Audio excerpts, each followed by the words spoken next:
Welcome back to another episode of Wake Up and Live with Bob. And today we are discussing Jamaica exceptionalism.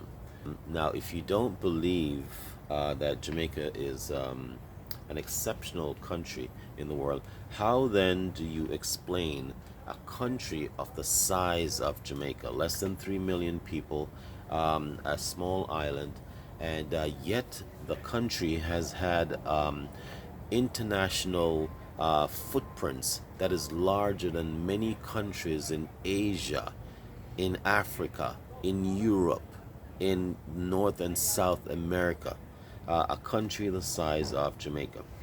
And just to actually piggyback on that, I'd like to just to let you know, Jamaica has long been involved in the Pan African movement, world politics. As a social justice advocate around the world, popular culture, sports and entertainment. Um, uh, it might sound like a lot, but no, this little country actually has had those in its repertoire of achievements. Um, I'd like to bring to your attention, first of all, take, for example, in Jamaica is among the slave colonies, was actually the first to actually have free nations within it, what we call the Maroons, freeing themselves, and later on moving on. We see where one voodoo priest, after the Maroons were successful in freeing themselves and signing a treaty with Britain, we see where the Maroons, one Maroon, Duty Bookman, actually moved on to Haiti and was instrumental in the leading of the developing and forming of the Haitian Revolution, which created the first black republic in the world. All right. How how then would you explain Marcus Garvey, the father of the Pan African movement, the man who gave rise to the civil rights movement, the powerful civil rights movement in the United States, Marcus Mosiah Garvey. On the world stage, for example, Jamaica was the first country in 1957, I believe, to place sanctions on South Africa for its apartheid system. Um, about 20 years later on, it when Angola was being invaded by South Africa and gave a call out to the world, the only three countries that really responded was actually Cuba and the Soviet Union at the time, and Jamaica. And as Cuba rushed to put 50,000 troops on the ground in Angola in defense of it, so the powerful South Africa would not take it over, it was Jamaica that fueled Cuba's fighter jets. There, that was Jamaica's huge support towards that. Um, Jamaica also had the first two female undersecretaries in the United Nations. Two very prolific undersecretaries, the first two female ones, Jamaicans. All right. In the world of social justice, we have people like powerful attorneys. We had Norman Manley and Dudley Thompson, but I want to talk about Dudley Thompson's work in Eastern Africa. He practiced both in Jamaica and Eastern Africa. He was known for defending Jomo Kenyatta during the Ma trials after World War II of Kenya. He was also instrumental in the formation of the independent Kenya and Tanzania. Um, in popular culture, uh, reggae. Uh, what more powerful music than reggae music? Um, uh, can we pinpoint in the world today? Reggae music, so powerful that Mick Jagger from Rolling Stones mentioned how in his early life how influential to him reggae music was. The Beatles, we hear the Beatles talk about when they lived in Liverpool, how reggae music, a variant of reggae music in its development called, I think they call it blues music, or how instrumental that was in helping to shape their start in the Beatles.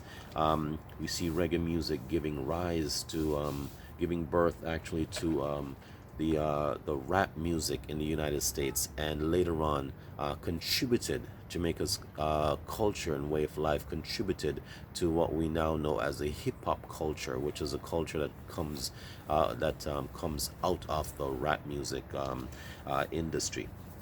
All right, we see black culture around the world. You see a lot of black people around the world, especially in places like the United States and Canada and England, where black people are, and Africa, Africa on the continent, where black people everywhere. You see them wearing locks. You see them using languages like shout out or big up, or you, you know respect, or the stuff like that, the dress codes, the attitudes, dancehall attitudes. That's a direct influence from Jamaica. We have places like the Gambia in Africa, where reggae music is right up there against their national music. The people learn to speak patois because of the fascination with the Jamaican culture and way of life. We see our international cuisine. Who doesn't know jerk chicken and jerk pork and curry goat and all the different stuff from Jamaica? Our cuisine is internationally known and impacted on the world. It's made its way into gourmet cooking in all parts of the culinary world. We see the idea of vegan. Most people don't realize the idea of vegan. Take a look at it. Comes straight out of the culture of cooking ital. The Rastafarians' culture of cooking ital. We see our products, liquor or white rum or rums all over the world. Powerful people consume them with great delicacy. We see our coffee. Jamaica produced coffee, not as much as Brazil and Colombia, but Jamaica produced a coffee that is used to measure the standards of coffee around the world. Jamaica's Blue Mountain coffee, not the lowland coffee, but the Blue Mountain coffee. We see ganja. Forever, Jamaica been known for ganja, different strains, the quality, high grade, whatever you want to refer to it as. That's Jamaica. Jamaica has led the fight to decriminalize and legalize ganja for it's the first country to actually been doing that consistently until up in the 90s, when other countries start chiming in and trying to change the status of the illegality of the herb. We see different a whole lot of different products that are standardized out there in the world. In sports and entertainment. No need to mention our athletes from as far back as Norman Manley, Headley, what was his name? Edley, something. Forgot the other part of his name. All the way up to Donald Quarry, Merlinati, coming all the way up. We're known for producing great athletes, and that's the country itself. We're known for that. We've had great footballers, boxers. We've had a long history of successful boxers, popular stars. What country and genre of music do you know have produced the kind of international quality stars in the numbers from a country as small as Jamaica that you know of? You can name them: Bob Marley, Dennis Brown, Peter Tosh, Gregory Isaac. They just go on. They go as far back as you want to name Arabella Fonte, Millie Small. They go all the way. Toots and the Maytals, powerful people. John Holt. It's too numerous to name. But the point is, Jamaica is actually a very exceptional country. It does have its own exceptionalism, and there's something to be said for the culture that produces all these different successes. And so I'm not here to say Jamaica's better than any other country. I'm just highlighting our exceptionalism, which deserves to be highlighted. Um, what is your idea of Jamaican exceptionalism? If you see anything or you know of anything that indicates Jamaica's exceptionalism, leave me a comment. Let's get a discussion going. Jamaica, the Jamaica I know is an exceptional country, and many countries around the world have come to actually not only realize that, but actually tout that as being so. When people hear of Jamaica for the first time, well, not for the first time, but when they hear of Jamaica, people tend to think Jamaica is a large country with some sort of powerful maybe economy or political structure, because our footprint out there in the world is so large. Thank you for watching Wake Up and Live with Bob. And if you haven't yet done so, please remember to like, share, subscribe, and tell someone about my video. I try to bring as much information to you as possible.